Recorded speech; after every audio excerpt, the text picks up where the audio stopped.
So, a day in my life na naniguang sa Taiwan at barikos ra ang ipon.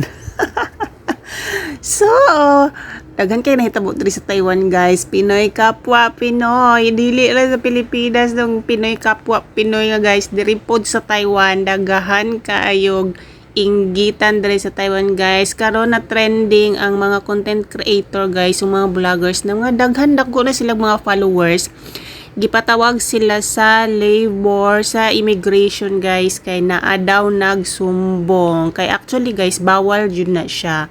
Kay ang kontrata dire, kung unsang nakalagay nga kontrata sa inyong trabaho, maura jud na ang inyong dapat trabaho dire, dili pwede mag sideline.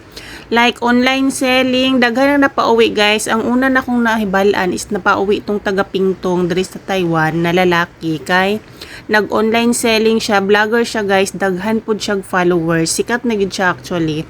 So, naa daw nag-report sa iya, factory worker to factory worker lang, siguro nainggit, dili jud maiwasan, guys, ang mainggit sa kapwa Pilipino.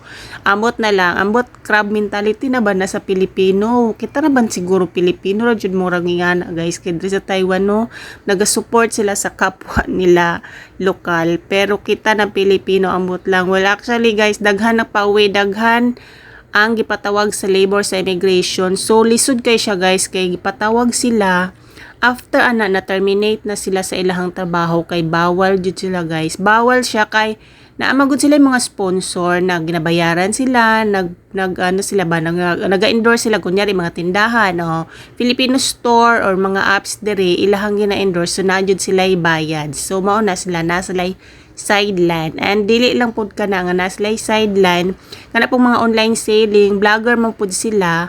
Tapos aside ana, guys, kay kana yung kita pud nila sa ilahang vlogs, bawal siya, guys, kailangan i-declare.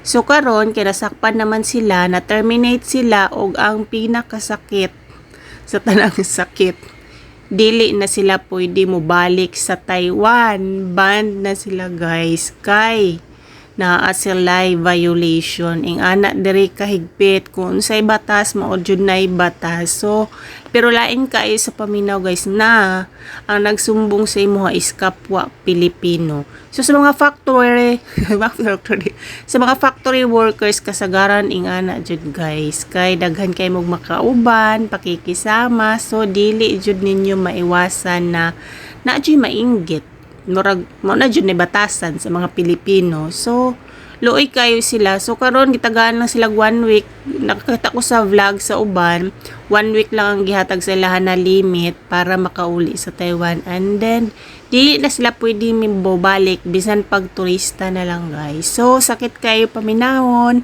nananingkamot sila na makatrabaho diri sa Taiwan. So tungod lang ana na terminate na sila og dili na sila makabalik. So ingat-ingat lang. Mao lang to, bye.